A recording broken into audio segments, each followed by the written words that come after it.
여러분 안녕하십니까? 라디오 오늘 강재입니다. 한 온라인 자동차 커뮤니티에 올라온 글이 온종일 화제였는데요. 부산 해운대 갑질 맥라렌이라는 제목의 글이었습니다. 슈퍼카를 탄 운전자가 아이 셋과 함께 기과 중이던 상대 운전자에게 아빠가 거지라서 좋지 않은 차를 탄다는 막말을 했다는 글이었는데요. 아이들이 있는데 아빠의 재력을 거론했다는 점 탓에 다른 누리꾼들까지 함께 분노했습니다. 슈퍼카의 차주라는 사람도 같은 커뮤니티에 글을 올리면서 반박을 했습니다. 상대 차주가 먼저 욕을 했다. 애들 있는 거 보고 참고 있다. 애가 뭘 보고 배우겠냐. 그러니까 거지처럼 사는 거다라고 말한 게 와전된 것 같다며 이 차주 역시 상대 차주를 고소할 예정이라고 밝혔습니다. 진실은 수사를 하면 밝혀지겠지만요. 도로에서 더구나 아이들까지 타고 있는 마당에 이런 막말이 오갔다고 하니 어른스럽지 못한 행동인 건 분명해 보이죠. 3월 22일 월요일 라디오는 광고 듣고 시작합니다.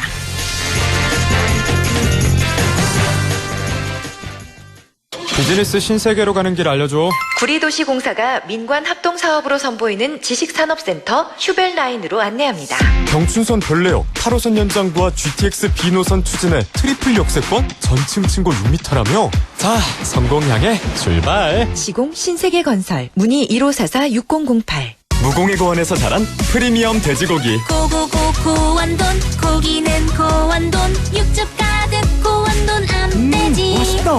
고고고 고원돈 고기는 고원돈 부드러운 고원돈 암돼지 무공해 고원에서 자란 프리미엄 고원돈 암돼지. 자, 따라해보세요. 이카운트 ERP 4만원 회계관리, 이카운트 ERP 4만원 재고관리, 이카운트 ERP 4만원 생산관리. 사업 성공 함께해요. 이카운트 카운트 ERP의 모든 기능을 월 4만원에 드립니다. 이카운트 가입비 부가세 별도. 남북경제협력의 허브 파주 센트럴밸리, 파주시 대규모 희망 프로젝트 중 1단계 파주 센트럴밸리. 역세권의 프리미엄이 더해진 세대를 이어갈 미래 가치가 완성되는 곳. 상업용지 분양 문의 1522-0844. 시공 현대 엔지니어링. 3월 22일 월요일 라디오 오늘 1부에서는요. 건국대 경제학과 최백은 교수와 함께 경제 이슈 짚어보는 최백은의 이게 경제다 준비가 돼 있습니다. 2부 이슈 오늘에선 LH 한국토지주택공사 직원의 땅 투기 의혹 전국으로 확산하고 있죠. 경상북도에서도 공무원 전수조사를 하기로 해서 정의당 경북도당 엄정혜 위원장 연결해서 이 이야기 자세히 나눠보겠습니다. 라디오는 생방송 놓치신 분들은 안동 MBC 플러스 유튜브로도 다시 들으실 수 있습니다.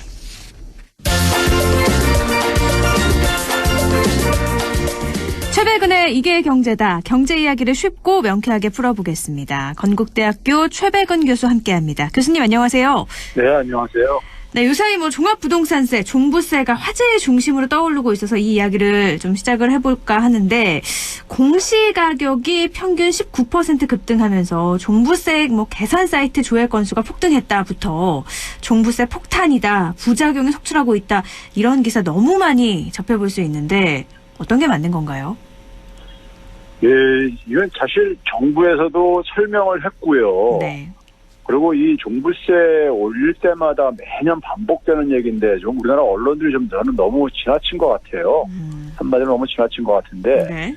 이번에 이제 정부에서 이제 홍남기 부총리도 그래서 일부러 설명까지 했죠. 설명을 뭐라고 했냐면은 종부세 이번에 그러니까 오른 분들이요. 오른 분들 같은 경우 이제 그러니까 공시가격이 올라가지고 그 공시가격이 오른 것 중에서 그 세금을 좀 올려가지고 그 종부세가 올라간 부분은 전체 올라간 금액 중에 한 1.2%에 불과하고 네. 나머지는 다 이제 그러니까 주택 가격이 상승해서 생긴 거다.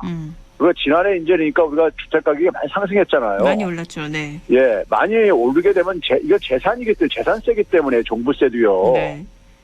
재산세 중에서 이건 누진세에 해당되는 거죠. 일정 규모 공시가격 9억 원 이상 주택에 대해서요. 네. 이제 내는 세금인데 아무래도 재산세라는 것은 재산의 가격이 올라가게 되면 세금도 올라갈 수밖에 없는 거라고요. 네. 이제 그렇게 해서 발생한 건데 첫째는요. 그걸 이제 홍남기 부총리가 그렇게 설명을 했어요. 그러니까 세금이 오른 게 아니라 집값이 올랐으니까 그 집값 오른 만큼 그렇죠. 오른 거다. 비율에 따라서요. 예. 네. 그리고 이제 두 번째는 뭐냐면은, 종부세를 내시는 분들이 이제 주택을 가지고 있을 경우 1주택자를 기준으로 할 때 공시가격이라는 게 있습니다. 네. 이제 이게 공시가격이 9억 원을 초과해야 되는데, 네. 공시가격이 9억 원 초과하려면은 한 최대한 13억 원은, 12억 원에서 13억 원이 되는 이런 주택들이에요. 네.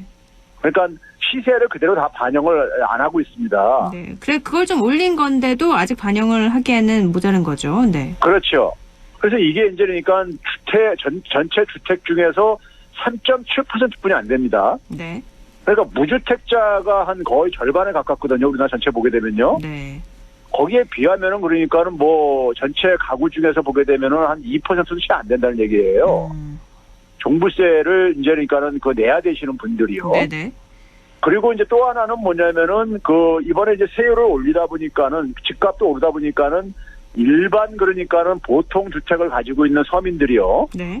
서민들이 이제 그러니까 이제 예를 들어서 이제 공시 가격이 6억 원 이하요. 네. 공시 가격이 6억 원 이하면은 이제 시세로는 한 9억 원 되는 가격입니다. 네. 이 가격이 이분들에 대해서는 재산세가 오히려 줄어들었어요. 재산세가 오히려 줄었어요? 네. 예, 세율을 감면해 줬습니다. 아, 9억 원 이하라서, 네. 예, 네. 감면을 했어요. 네. 근데 이분들이 그러니까 전국적으로 그러니까 전체 유주택자만 대상으로 할 때도 이분들이 92%가 해당돼요. 네. 그러니까 92%는 종부세는 안 내시는 분들이고 이분들은요. 네.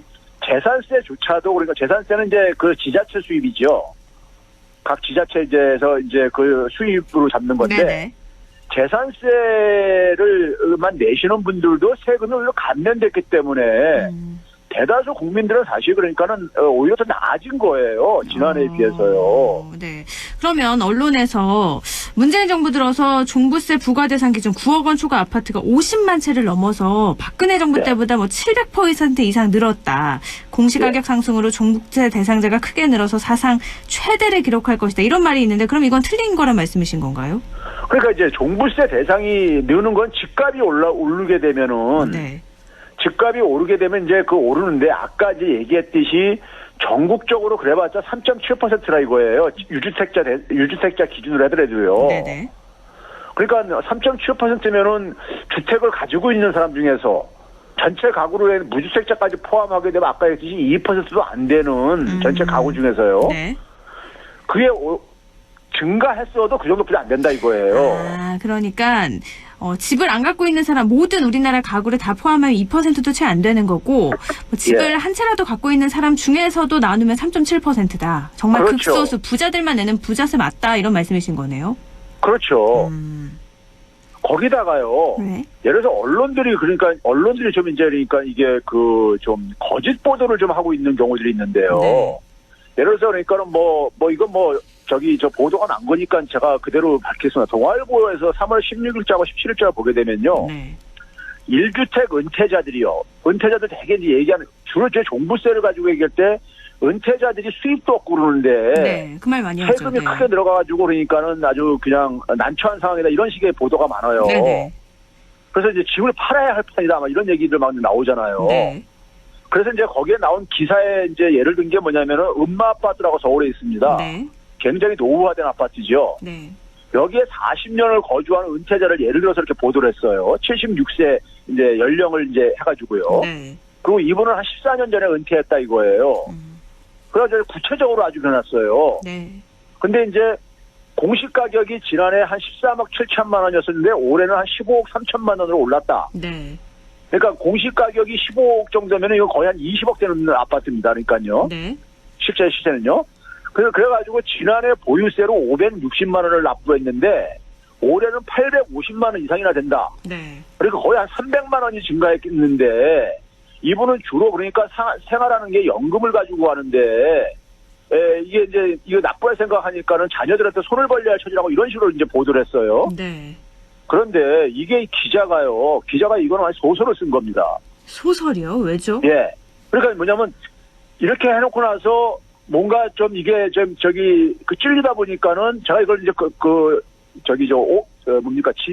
소위 말해서 이제 오프라인 그러니까 신문 있잖아요. 네. 온라인에 기사 올리고 나서 그다음에 이제 그 다음 날에 온라인에서 이 기사를 약간 수정을 했어요. 아, 지면에는요. 네. 예. 네. 근데 이제 그러니까 신문에는 그대로 남아 있는 거죠. 네. 그러니까 온라인 근데- 신문에는 네. 예. 근데 세금을 그러니까 850만 원에서 550만 원으로 이제 그러니까는 이렇게 한 300만 원을 내려가지고 이제 수정을 했어요. 아, 원래 850만 원으로 많이 냈다고 했는데 다시 또 그걸 내렸다고요? 예. 네. 그러니까 이제 본인이 그러니까 해놓고 보니까 너무 좀 이제 갔나 보죠. 그럼 실제 그래가지고- 이익이 아니라는 거죠. 네. 그렇죠. 그래서 거기다 이제 제가 그래서 계산을 해봤어요. 네. 이제 공시가격에다가 이제 이 76세면 장기 보유자는 이제 공제액이 한 네. 80%까지 공제가 됩니다. 네. 그러니까 그걸 이제 다 하게 되면은 이분이 농특세까지 다 포함해서 내는 게 66만 원이에요. 그런데 이거를 그러니까 수정해서 줄인 것도 550만 원이니까 거의 10배나 뻥튀기 해서 이렇게 해놓은 거예요. 그러면 원래 기존에 작년에 냈던 것과 별 차이가 없네요. 작년에는 48만 원을 냈어요. 네. 그러니까 66만 원이니까는 한 17만 원 오른 거예요. 원래 300만 원을 더 낸다고 했는데. 네. 그렇죠. 그러니까 거기다 보면 850만 원이니까 사실 850만 원을 내면 좀 부담이 있을 수가 있죠. 은퇴자들이 같은 경우요. 네. 목돈으로요. 네. 근데 66만 원이면은 이게 1년에 66만 원이니까는 월로 하게 되면요. 월로 하게 되면 이거 뭐 10만 원도 안 되는 거니까 한 5, 6만 원뿐이 안 되는 돈이란 말이에요. 네. 수십억 원의 집을 갖고 있는 사람한테 1년에 그렇죠. 20억 정도의 집을 갖고 있는 사람한테요. 네, 그렇죠? 네. 그러니까 그러네요. 이런 식으로 그러니까 기사를 이렇게 만들면 안 되는 거 아니겠습니까요? 근데요, 이 집값이 오른 만큼 뭐 세금을 더 내야 되는 건 뭐 맞다고 할 수 있지만, 오른 만큼 돈이 손에 쥐어지는 것도 아닌데, 살고 있는 집값이 확 올랐다고 종부세를 내는 거 너무 과하다, 이런 의견도 있는데, 지금 말씀하신 것처럼 계산을 해보면, 그렇게 많이 오른 게 아니다, 이런 말씀이신 거네요. 기사랑 다르게. 그렇죠. 그러니까 이제 소위 말해서 장기 보유자 같은 경우는 네. 소위 투기 가능성이 낮다고 생각해서요. 네. 장기 보유자는 자기가 살면서 그러니까 집값이 올라가지고 이제 그러니까는 세금을 이제 더 많이 내게 되는 거란 말이에요. 네. 그러니까 그거에 대한 배려가 그러니까 아까 얘기했듯이 20억 원 정도의 그 집을 가지고 있는 분이요. 네. 미국 같은 경우 하면은요, 이분들 같은 경우 한 2억 원씩 내요. 그렇게 많이 내나요? 예, 재산세 이렇게 많이 내요. 네. 근데 우리나라 같은 경우 지금 아까 얘기했듯이 66만 원이란 말이에요. 네. 그러면 이거는 그러니까 사실 그 부담이 큰 거라고 할 수가 없는 거고요. 첫째는요. 네. 그렇죠?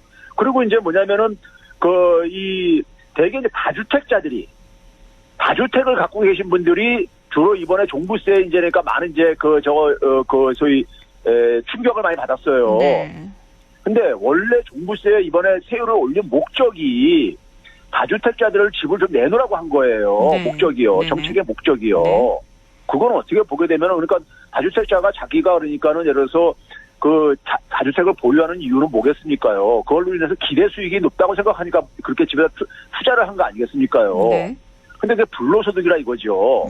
상당 부분이요. 네. 다른 사람들한테 또 피해도 입히고요. 예? 부동산 투기를 이렇게 일으켜가지고요. 네네. 그럼 거기에 대해서 그러니까 부동산 불로소득이 우리나라의 GDP 한 20% 될 정도입니다. 예? 그러면 이거를 그냥 방치하게 되면 사실 무주택자라든가 그냥 평범한 그러니까 실소유자 같은 경우는 괜히 피해를 보는 거라고 그러니까요. 이분들 때문에요. 네, 그러니까 공시가격을 올린 목적 자체가 이렇게 투기를 좀 방지하고자 주택으로 그렇죠. 불로소득 누리려는 사람들을 막고자 하려고 주택을 내놓으라고 올린 거다 이런 말씀이신 거잖아요. 그렇죠. 그러니까 1주택자보다는 다주택자에게 더 세금이 늘어났는데 그건 의도대로 잘 오른 거다라는 말씀이시고요. 예. 근데 집값 상승, 공시가격 인상으로 세 부담이 어쨌든 그래도 늘어나니까요. 한 주택자라도. 이게 야당에서는 종부세 부과 기준을 9억 원에서 12억 원으로 올려야 되는 거 아니냐 이런 주장도 나오고 있잖아요. 우리나라 그 주택들의 이 분포를 보게 되면요. 네. 분포를 보게 되면 아까 우리가 전국적으로 보게 되면요. 전국적으로 보면 공시가격 기준입니다. 네. 딱 중간, 그러니까 전체 그러니까 주택이 있는 사람을 100명으로 놨을 때요. 네. 50번째 있는 사람이 중위 가격인데요. 네. 이게 1억 6천만 원입니다. 1억 6천이에요. 네. 예. 공시 가격이기 때문에 시세보다는 낮은데 이게 전국 주택을 다 냈을 때요. 네. 그러니까 물론 서울 같은 경우는 좀 더 높은데요. 네. 서울 같은 경우는 높지만 한 1억 6천만 원. 그 얘기는 결국 뭐냐면 대다수 국민들은요. 아까 얘기했잖아요. 공시가격 9억 원이 넘는 분들은 시세가 한 약 13억 원 되기 때문에 이분들이 유주택자 중에 3.7%는 안 된다 이거예요. 그러면 거기서 더 올리게 되면은요, 세금 내는 사람은 아주 극소재불가해지게 돼요. 네. 그러면 종부세의 의미가 없는 거죠. 서울에 그러니까. 많이 몰려 살고 서울 집값이 워낙에 많이 올라서 지금 이 9억 원으로 한다면 경기도까지 돈을 많이 내야 된다. 이런 계산이 있는데요. 무슨 어디요? 경기도까지 서울 아, 외곽뿐만이 경기도의 아니라. 수도권이기 때문에요? 네. 예, 그렇죠. 그러니까 아무래도 그러니까는 주로 부동산 투기가 이제 그러니까는 뭐 이렇게 지방 그러니까는 소도시 이런 데서는 많이 확산이 안 되는 이런 상황이잖아요. 네네. 그래서 그렇게 했을 때 이제 그러니까 예를 들어서 서울 같은 경우에요. 서울 같은 경우 30억 원 초과는 그러니까 1.1%뿐이 안 됩니다. 네. 1.1%뿐이 안 되고 전체에서요. 아, 그러니까 이제 1.1%군요. 네. 예. 그러니까 그 경기도 같은 경우도 그 이 중간 가격이요. 공시 가격으로 2억 800만 원뿐이 안 돼요. 서울이 3억 8천만 원이고요. 서울도 3억 8천이고요. 예, 네. 세종이 제일 높아요. 4억 2,300만 원입니다. 네. 세종이 우리가 많이 올랐다는 얘기 들었잖아요. 네네. 그러니까 우리가 지금 뭐 이 안동 같은 경우가 있는 경우가 지금 경북에 해당되지는데 네. 경북은 주위 가격이 7,500만 원뿐이 안 됩니다. 정말 차이가 크긴 하네요. 네. 예, 크지요. 그러니까 수도권이 높아도 대다수 사람들은 공시가격 기준으로 공시가격에 기준해가지고 과세도 매기고 그러거든요. 거기에 70% 정도로 해가지고요. 네. 그런 점에서 그러니까 아까 그랬잖아요. 대다수는 오히려 재산세가 줄어들었다고. 네. 참 이게 언론에서 보도되기로 지금 뭐 1.1%다 이런 말씀을 해주시니까 이거밖에 안 됐구나. 그런데 언론에선 이렇게 많이 나왔구나 싶기도 하고요. 이렇게 과장이 심할 수 있을까 싶은 생각이 지금 드니까 또 드네요. 말씀을 들어보니까요. 그러니까 이게 그러니까 소수의 저거를 이제 그러니까는 사실 세금이 좀 오르면은 기분 좋을 사람은 없잖아요. 아무리 자기 집값이 올랐어도요. 그렇죠. 그렇죠? 그런데 이제 그게 이제 사람들의 기본적인 인지상정일 수가 있는데 그거를 이용을 하는 거죠. 그걸 이용을 해가지고 주로 그러니까는 세금을 많이 내야 되는 분들이 내는 분들의 이익을 소위 말해서 이제 대변을 해가지고 그렇게 자극적인 기사를 만들고 그러는데 이게 우리나라가 외국에 비하면은요. 이 실제 이 재산세라든가 이 보유세 같은 경우가 굉장히 낮아요. 네. 너무 낮아가지고 오히려 보유세를 그러니까 올려야 된다는 의견이 학계에도 지배적이에요. 네네. 그리고 또 이것도 짚어볼게요. 공동명의일 때, 부부가 공동명의일 때 이번에 뭐 공시가격이 올라서 부동산세가 너무 많이 올라서 최대 뭐 정부에서는 그러니까 공동명의 때 내는 보유세에 대한 언론 보도가 참 엇갈리더라고요. 부부가 각각 한 채씩 소유하는 것보다 그러니까 두 채를 공동명의로 하면은 보유세 폭탄을 맞는다고 하던데요. 자, 이 원래 이 종부세 올렸을 때요. 네. 이명박 정부 때 그때 이제 그러니까 세대별로 원래는 그러니까는 노무현 정부에서 이렇게 추진을 했었습니다. 네. 세대별로 부동산을 얼마나 갖고 있냐. 이게 사실은 합리적인 기준이잖아요. 네. 그런데 그걸 가지고 유언을 소송을 했습니다. 종부세 내시는 분들이요. 네. 그래가지고 인별로 이렇게 나눠놓은 거예요. 네. 인별로. 그 다음에 이제 그러고 나서 이제 그러니까 인별로 돼 있는 거를 이제 또 이제 시비 거는 거예요. 아, 세대별로 됐던 걸 종부세 내는 사람들의 요구에 의해서 인별로 바뀐 건데 이제는 그렇죠. 또 다시 왜 인별로 하냐 세대별로 해야지 이런 말이라는 말씀이시네요. 그렇죠. 예. 그러면 이거는 인과응보다 뭐 이렇게 생각하시는 거예요? 아니 그러니까 우리가 세대별로 하는 게 맞는 거예요. 네네. 맞는 건데 당시에 어쨌든 유언을 해가지고 헌재 판결에서 세대 합산이 유언이라는 헌재 판결이 나왔었어요. 네. 그래서 이제 그러다 보니까는 인별로 이 보유하고 있는 저걸로 두 사람이 공동명의 할 때는 그러니까 1인 저걸로 돼버린 거예요. 네. 그렇게 해서 발생한 것이지 원래는 그러니까 이게 그러니까 우리가 좀 이제 이걸 하려면 그러니까 유언 소지가 안 나오게 좀 이제 그러니까는 좀 기술적으로 좀 이렇게 좀 바꿔야 돼요. 그러니까 세대 합산을 해가지고요. 그럼 이 부분은 지금 수정을 좀 해야 된다는 게 교수님 생각이시네요. 그렇죠. 그렇게 해가지고 오히려 세대 합산을 할 수 네네. 있게 하는 게 공평성에 맞는 거죠. 알겠습니다. 이 종부세 폭탄 얘기가 교수님도 말씀하셨다시피 노무현 정부 때도 그렇고 거의 뭐 해마다 되풀이되는 이야기 같은데 왜 이렇게 계속 해마다 나오는 걸까요? 자, 우리나라는 기본적으로 이 금융자산보다 부동산 자산에 집중되어 있어요. 사람들이요. 네. 자산이요. 네. 자산의 불평등이 어느 정도 심하냐면요. 상위 10%가 거의 그러니까 70%를 토지를 소유하고 있을 정도로요. 이게 네. 불평등합니다. 네. 굉장히 불평등해요. 네. 그러면 그런 상황 속에서 그러니까 이 자산 불평등이 그러니까 우리 사회의 양극화의 가장 큰 주범이에요, 사실은요. 네. 그러면 우리가 불평등이 너무 심하면 경제가 지속 가능하지가 않습니다. 그래서 이게 매년 이렇게 나오는 이유가 자산을 많이 가진 사람들이 자기의 그러니까 의무는 그러니까 굉장히 그러니까 기피하는 거예요, 이게 그러니까요. 네. 그러니까 이분들 중에 이런 자산이 많으신 분들 보게 되면요. 제가 해외 생활을 많이 해봐서 그런데 해외 자녀들이라든가 뭐 해외에 그러니까 주택을 보유하고 있는 사람들이 의외로 많습니다. 네. 우리나라 사람들 보게 되면요. 네. 뭐 캐나다든 미국이든 유럽이든 간에요. 제가 해외 생활하면서 이걸 목격을 한 거예요, 실제로요. 네. 그러면 그분들 거기서 생활을 하면서요. 거기는 재산세가 굉장히 높습니다. 보유세가 우리보다 훨씬 높아요. 근데 그 보유세에서 불평하는 거 한 명도 못 봤어요, 제가요. 네? 해외에서는 그러니까 불평 한마디 없으면서 아주 고가 주택을 그러니까는 목 좋은데 이런 데다 그러니까 주택을 보유하고 있으면서 네. 국내에서는 그러니까는 그 세금 내기 싫어가지고 그만큼 그러니까 재산이 많으면은 우리가 오죽하면은 그 일반 그러니까 보통 사람들은 나도 좀 종부세 내보고 싶다 이런 말이 그러니까는 우스갯소리가 나올 네네. 정도로요. 네. 예? 종부세 낸다는 얘기는 굉장히 어쨌든 간에도 혜택 받은 사람들인 거예요. 어떻게 보면요. 돈이 많은 재산이 부자라는 많은 거니까요. 뜻이었죠. 네네. 예. 그런 점에서 우리가 소득이 많으면 세금을 많이 내는 거. 근데 소득이 많아도 세금 내기 싫어서 탈세하는 사람들 많이 있잖아요. 네. 탈세하려고. 근데 탈세라는 것은 사실 그러니까 국민의 4대 의미를 스스로 어쨌든 기피하는 불법이듯이 재산도 많으면은 거기에 대해서 비례해서 세금을 많이 내는 게 맞고요. 네. 저는 이번 기회에 이 종부세가 이렇게 이렇게 저항이 심하고 일부 이제 특권층에서 심한데 이번 기회에 저는 이 종부세를 폐지하고요. 저는 오히려 국토보유세로 그러니까 통합했으면 좋겠어요. 아, 종부세를 폐지하고 국토보유세요. 예, 재산세는 그냥 놔두고요. 네. 재산세는 그냥 지방자치제한테 세수이니까는 국토보유세를 해가지고 우리가 되게 이 부동산 투기는 되게 부동산 가격의 대부분 토지에서 비롯되어져요. 네. 그러면 토지를 소유하고 있는 사람들에 대해서 일정한 토지 보유세를 매기는 겁니다. 매기게 되면은 아까 얘기했듯이 토지가 굉장히 불평등하게 소유가 돼 있는데 그 토지 보유세를 매겨가지고 그걸 이제 그러니까 뭐냐면 기본소득으로 나눠주는 거예요. 네. 그러면 제가 지난번에도 얘기했듯이 한 90%는 그러니까 자기가 낸 세금보다 더 많이 돌려받아요. 네. 그러면은 종부세 이런 논란도 그러니까 국민들이 그러니까 자기가 세금 낸 사람들도 자기가 다 돌려받으니까는 별로 불만이 없어지지 않겠는가. 네.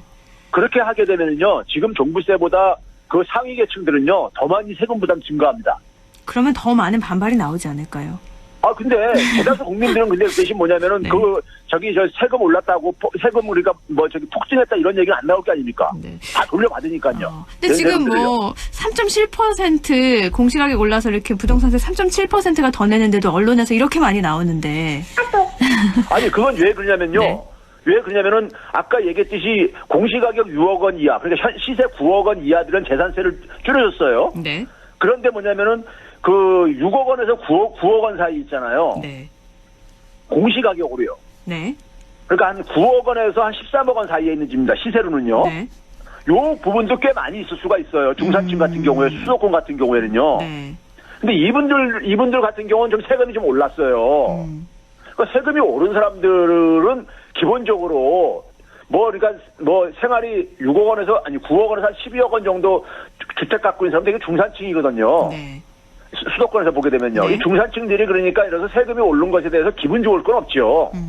집값이 올랐어도 아까 얘기했듯이요. 네. 이분들 감정을 자극하는 거예요. 아, 네. 그런 중산층을 자극하니까 차라리 이럴 바에는 종부세 뭐 이런 거 없애고 국토보유세를 해서 기본 임금을 줘야 된다. 기본. 그렇죠. 아. 그러면은 대다수 국민들은 90%까지는 돌려받는 게 더 많고요. 네. 설계해보면요. 네. 그 위에 5% 같은 경우도 세금을 그러니까 예를 들어서 낸 것만큼 다 돌려받기 때문에 불리할 거 없고요. 상위 5%만 그러니까 세금 부담이 다 집중되는 겁니다. 그렇게 되면은 더 이상 그러니까는 그런 식으로 그러니까는 이 저항은 하기 힘들겠죠. 국민들이 체감하지 못할 테니까요. 아, 알겠습니다. 종부세 얘기는 이쯤 정리를 하고요. 예. 또 이건 교수님한테 꼭 여쭤봐야 될 것 같아요. 매주 교수님께서 얘기하시는 건데 이번에 이런 기사가 있어요. 정부가 올해 180조 원이 넘는 국고채를 발행하기로 하면서 연간 국고채 이자만 20조 원을 훌쩍 넘기게 됐다. 일본처럼 이 빚내서 이자 갚을 지경에 몰릴 수 있다. 이런 목소리가 나오고 있는데 국고채 이자 20조 원. 이게 우려할 만한 수준인가요? 결론부터 얘기하면요. 네. 지난해 굉장히 특별한 한 해였었잖아요. 코로나로 인해서요. 네. 그런데 이명박 박근혜 정부가 2008년부터 2016년까지 했잖아요. 네. 그때보다 소위 말해서 정부가 국채를 발행하면 이자를 이제 내야 지불해야 된단 말이에요. 네. 그렇죠? 그 이자 부담이 GDP 대비로요. 네. 더 줄어들었습니다. 아, 오히려 더 줄었다고요? 예, 왜 그러냐면 이자율도 많이 내려갔거든요. 그러니까 이게 뭐냐면요. 우리가 예를 들어서 집을 예를 들어서 그러니까 5억 원짜리 갖고 있을 때 자기가 대출을 2억 원을 받아서 40%를 해당되는. 네. 근데 10억짜리 집으로 옮겨갔어요. 네. 거기에 40%면 4억을 대출받는 겁니다. 그렇죠. 그러면은 당연히 일반적으로 금리가 변함이 없다면은 이자 부담 더 늘어날 게 아닙니까요. 그렇죠. 그런데 배로 늘어나야죠, 네. 10억짜리 집으로 옮겨간 사람은 소득이 많이 증가하고 해서 이제 옮겨갔을 거라고요. 네. 그러니까 소득도 증가를 했기 때문에 그 이자 부담 비용 증가가 큰 이 부담이 없을 수가 있단 말이에요. 아. 그런데 그냥 이자 절대액만 가지고 이게 꼭 뭐하고 같으냐면요. 국채도 우리가 국가부채라는 것들은 그러니까 절대액은 별로 의미가 없습니다. 네. 국가부채는 그러니까 우리가 예를 들어서 뭐 미국 같은 경우를 보게 되면은 우리가 이 국가부채가 경이 넘으니까요. 경단위가요. 네. 그러니까 절대액은 별로 의미가 없고 그러니까 GDP 대비로 그러니까 어느 정도 비중이 되느냐. 아. 그러니까 이게 들어온 돈 생각 안 하고 만약에 100만 원 예. 벌었을 때 10,000원 나갔다. 근데 200만 원 예. 들었을 때 2만 원 나갔다고 지금 너무 많이 나가는 거 아니냐 이런 얘기라 말씀이신 거죠. 그렇죠. 비율로 그러니까 따져야 이게 지금 되는데. 네. 지난해 20조 9천억 원이 나간 게 맞습니다. 그 20조가 넘었다는 게요. 네. 남았는데 그게 GDP 대비해서 한 1.1%뿐이 안 되는데요. 과거 이명박 박근혜 정부 때는 1.2%였었어요. 오히려 그 당시 그 재난이 없었을 때도요. 네. 그러니까는 이게 그 GDP 대비로 이게 의미가 있는 거잖아요. 네. 근데 GDP는 빼고선 그러니까는 절대액만 가지고 잠깐만 얘기를 하니까요. 네. 뭐 나라비 1,000조 이런 것도 다 마찬가지 얘기인 겁니다. 그러니까요. 네. 그럼 여태까지 말씀하신 기조에 똑같이 뭐 이게 국고채 이자 비용 20조 원은 맞지만 다른 GDP 비용으로 따져봤을 때는 이명박 정부보다 훨씬 더 적게 내는 건데 이건 우려할 만한 수준이 아니라 오히려 더 빚을 더 내서 지금은 돈을 풀어야 된다 이런 말씀이신 거고요. 그래서요. 네. 똑같은 저거에 대해서 미국의 뉴욕타임스나 워싱턴 포스트의 기사를 보면요. 이번에 그 바이든 행정부에서 1조 9천억 달러 이제 그러니까 경기 부양으로 투입을 하잖아요. 네. 그러면 거기 뉴욕타임스나 워싱턴 포스트에서는 기사가 어떻게 나오냐면요. 그 투입된 돈들이 국민들한테 어떻게 혜택이 가는가. 이런 걸로 이렇게 주로 기사를 구성을 해요. 이자 비용이 아니라, 네. 예, 국채라든가 얼마 주겠다 이런 기사는 하나도 없어요. 내용이에요. 네. 근데 우리는 뭐냐면 재난지원금 하게 되면은 국가부채 폭등해가지고 이런 식으로 나오고요. 네. 그러니까 어떻게 보게 되면은 지원금으로 국가부채가 폭등했다는 게 한국 언론의 현주소라면은 미국은 지원금 때문에 빈곤층이 상당히 감소하게 됐다. 정말 이런 시각의 다른 차이가. 쪽에 시각이 너무 달라도 너무 다른데.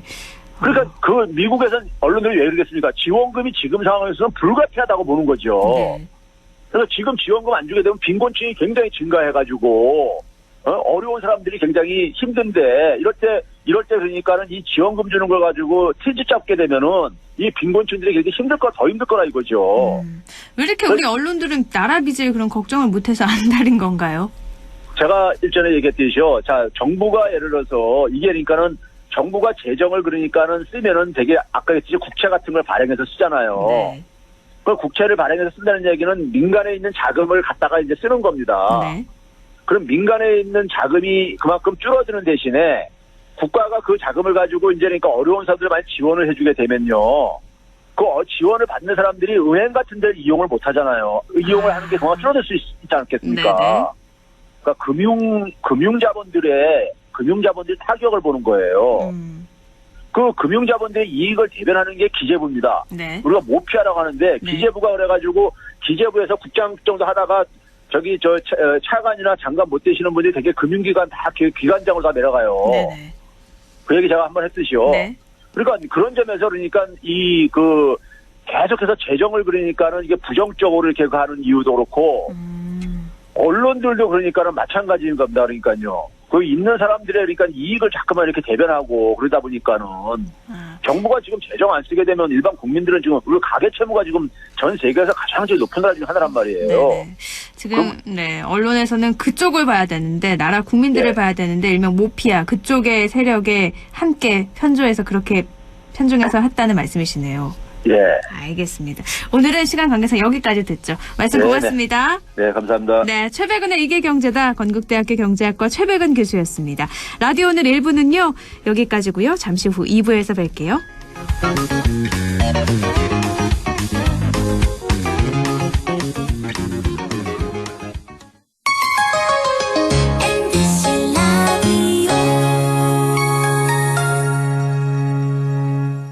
할인점보다 더 실속 있고 편의점보다 더 편리하게 살 수 있는 곳. 시장보다 더 정이 넘치고 백화점보다 더 품격 있는 곳. 이런 곳이 없을까요? 네, 우리 동네 우리 할인점 펀마트가 있습니다. 지난 25년간 항상 고객과 함께한 펀마트. 용상점, 자이점, 신용주점, 사천점에서 새롭게 고객님께 다가갑니다. 홈마트. 영화보다 더 감동적인 신이 있습니다. 코로나 최전선 의료진의 영웅신. 발코니로 떠나는 우리 가족 여행신. 선생님은 못 만나도 집에서 열심인 열공신.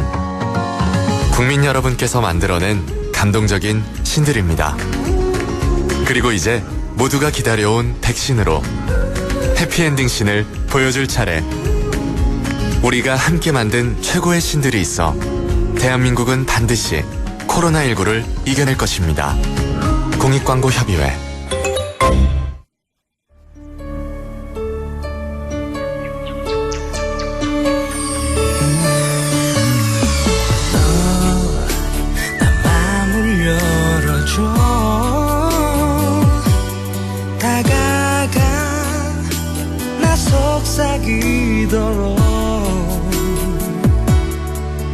언제나 내 생각으로 행복해야 해요.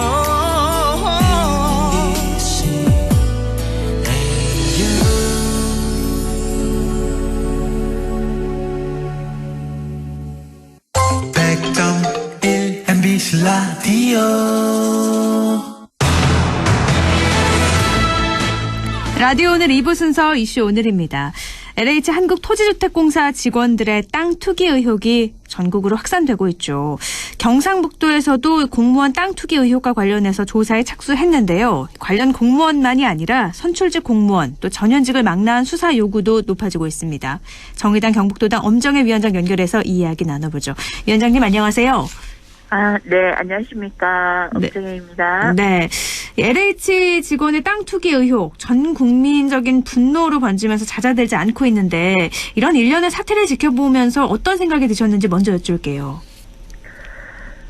네, 좀 참담했는 것 같습니다. 참담했다, 네. 예, 참담했고, 우리 사회가, 정직하게 살아가는 국민들이 정말 희망을 가지고, 이렇게 살아갈 수 있는지, 부동산을 투기 못하는 국민이 바보인지 좀 절망감에 빠지게 한 사건이었다고 생각합니다.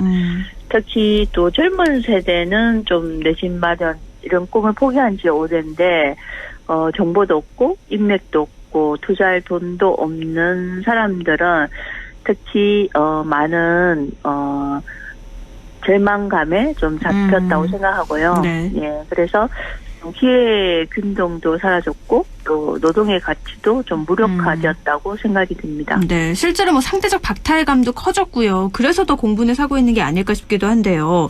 네, 지난 11일 정부 합동조사단이 LH 전 직원 14,000명을 대상으로 한 조사 결과에서 20명 투기 의심 사례 확인했다고 밝혔고요. 또 금요일에는 2차 조사 결과 24명이 추가로 확인됐다고 밝혔는데 이 조사 결과 보시면서 어떠셨어요? 네. 예, 뭐, 정부 합동조사단이 이제 1차, 2차 이렇게 발표를 했었는데요. 발표 결과에 대해서 만족하는 국민들은 이제 많지 않을 거라고 생각이 들어요. 네. 그리고 특히 조사 대상인 국토부가 이제 조사단에 참여한 거는 좀 셀프 조사로 한 것이 네네. 과연 이제 조사가 명확하게 잘 이루어질 수 있을까라는 생각도 들고, 그리고, LH 직원 땅 투기 의혹을 처음 제기할 때 네. 이제 참여연대 민변이 이제 논평을 냈을 때도 20건의 투기 의심 사례는 너무 적다. 그래서 정부 합동조사단에 한계가 좀 뚜렷한 게 아닌가. 네. 이제 이러고 특히 가족이나 지인 차명을 통한 이제 투기 행위에 대해서 이제 조사도 이루어져야 하는데 이것을 밝힐 수 있냐 이런 의구심을 가진 것 같습니다. 네네. 조사 결과 보고 좀 허탈해하시는 분들이 많으셨던 거는 맞을 것 같아요. 그래서 또 계속 조사가 이루어지니까 그때는 좀 낫지 않을까 기대감도 가지고 계시는데 LH 사태 지켜보면서 이 경상북도는 과연 괜찮을까 이런 의문도 많이 가지면서 경상북도도 전수조사하겠다고 발표를 했죠. 네, 처음에 이제 경상북도가 경북개발공사가 추진하거나, 그러니까 위수탁한 8곳에 대해서 이렇게 얘기를 했었는데요. 네. 조사 대상지로 했었는데, 이거 정말 너무 한정적이었다고 생각이 들고, 네네. 그리고, 포항시가 제외됐었잖아요. 네. 네네. 이것도 좀 이해가 안 가더라고요. 근데 타 지자체에서도 그 당시에 경사남도, 대구시도 전체 공무원뿐만 아니라 배우자, 직계 좀비속을 포함해서 좀 전수조사 계획을 밝히고 있는데 좀 이러한 이제 초동 대처나 이런 것이 너무 소극적이고 좀 안일한 행정이 아니었나. 그리고 경상북도는 부동산 투기 건재에 대한 의지가 있었나 이런 생각이 들었습니다. 그러니까 소문이 무성했고 개발 지역, 그러니까 포항의 개발 지역 한 곳도 포함되지 않았던 것도 왜 핵심 의혹 지역은 다 빠졌는지 과연 다 발본색원 할 의지가 있었는지 의심이 된다는 건데요. 그렇죠. 근데 만약에 이게 이렇게 해서 조사를 해서 의혹이 드러나는 경우에 대처도 잘 해야 되잖아요. 물론 조사 자체도 네네. 조금 대상이 미흡한 부분이 있지만요. 네. 네. 어떻게 좀 대처를 해야 될까요? 네, 근데 좀 현행법으로 보면은 이제 공무원의 범죄 행위 다루는 법률이 부패 방지 건의기법에서 공직자 업무상 비밀 이용 금지 조항이고 또 형법에 이렇게 해당이 되고 있거든요. 네. 근데 보통 부동산 투기 정보 등으로 재산상 이득을 취한 경우는 부패방지법이 적용이 돼요. 네. 그래서 이제 보통은 지금 도내에서 자체 조사도 진행하고 있거든요. 네. 예, 그래서 이제 어떻게 할 거냐라고 의견을 물어보면 이제 경찰 수사 의뢰하겠다 이렇게 얘기하고 있어요. 네. 근데 지자체 조사는 정말 한계가 있는 거고 또 부동산 투기 혐의 있는 공직자나 대해서는 검경 좀 합동수사본부 이렇게 좀 신뢰받을 수 있는 데서 좀 철저히 수사하는 게 중요하지 않나 이런 생각이 듭니다. 알겠습니다. 근데 이전에도 공직자가 이렇게 내부 정보로 땅 투기에 나서서 다 밝혀져도 초과이익 환수나 토지를 환수한다거나 이런 경우는 없었잖아요. 네네. 굉장히 가벼운 처벌만 받았는데 이런 관행이 계속됐기 때문에 오늘날의 사태가 오지 않았나 싶기도 해요. 그렇죠. 그래서 저는 이제 토지에 발생하는 이제 초과 이윤에 대한 환수 문제에 대해서 논의할 시점이 왔다고 생각이 들어요. 네네. 토지에서 발생하는 생산물은 이익이 있는 것에 대해서는 당연히 납득이 되지만 토지를 보유한 개인이 정부개발공사로 도로가 나고 신도시 만들어졌는데 개인이 아무 노력 없이 이렇게 몇 배 초과 이윤을 받을 수 있는 게 과연 공정한 것인지 이게 또 우리 불평등만 더 심화시키는 건데 이런 토지 초과 이윤에 대해서 우리 사회가 공론의 장을 만들어서 이게 공론화되어서 좀 이런 것은 부적절하다 생각이 들고 그리고 거기에 대한 세원이 그러니까 세수로 만들어진다고 하면 모든 국민들한테 좀 돌아갈 수 있는 방안과 관련해서 좀 법을 만들어야 되지 않나는 생각도 들고 그리고 부정한 방식으로 취득한 이윤에 대해서 전액 환수하는 것뿐만 아니라 좀 몇 배 이렇게 초과 이윤에 대해서는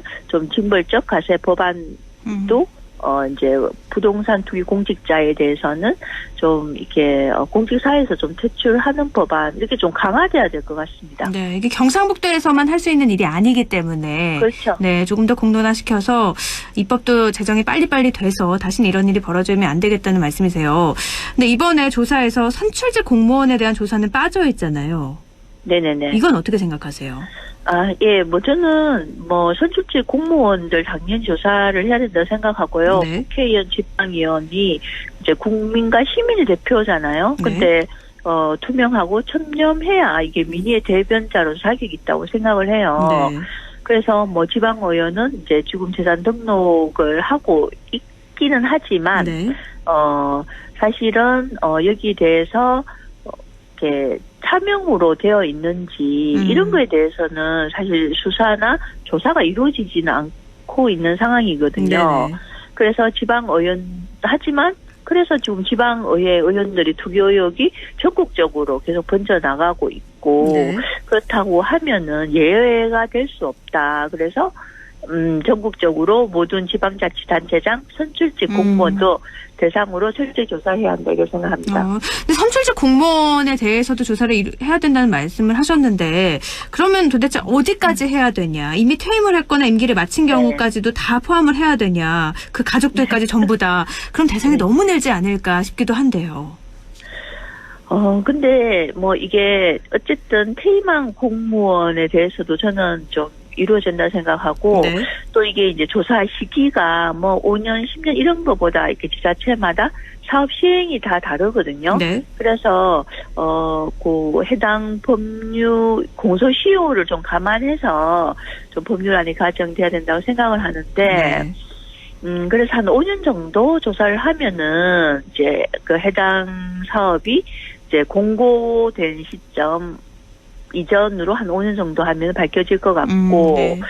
그 다음에 경찰 조사뿐만 아니라 감사원, 검찰, 민간단체가 합동조사해서 네. 좀 신뢰성이 있는 투명한 조사가 이루어져야 된다고 하고 그 다음에 이제 국민들이 이제 부동산 이제 지적 재산에 대해서 이제 몰수 요구도 높거든요. 네. 이제 거전했던 분들이 관련해서 이렇게 하고 있는데.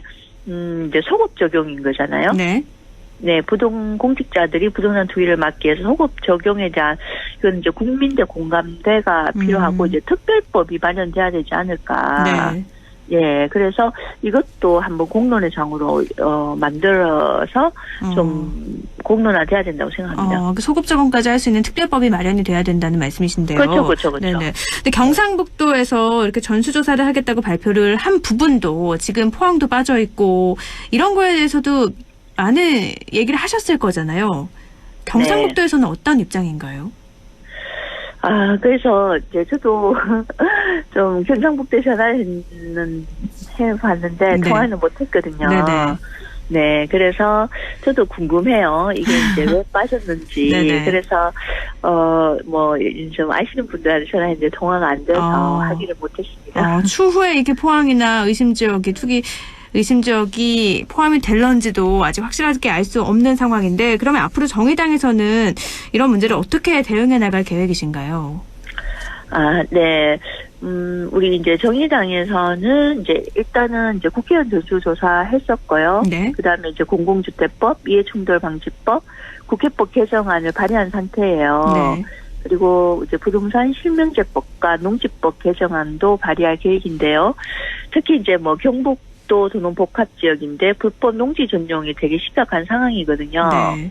예, 그래서 최근 8년간 농지법 위반 재판 결과 86%가 집행유예, 벌금, 실형은 한 1.3%로 좀 그대로 이제 속망망이 처벌에 그치고 있어요. 네.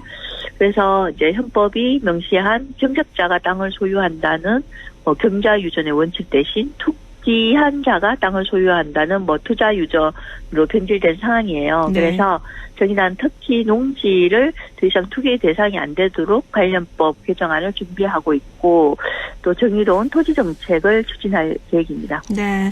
관련법 발의가 돼도 사실 통과가 쉽지 않잖아요. 통과까지도 다 이뤄져서 이런 문제는 다시는 좀 일어나지 않아야 될 텐데 앞으로도 계속 좀 노력을 기울이셔야 될 기울여 주셔야 될 것 같아요. 아, 네, 감사합니다. 네, 알겠습니다. 오늘 여기까지 듣죠. 말씀 고맙습니다. 네. 네, 정의당 경북도당 엄정혜 위원장이었습니다.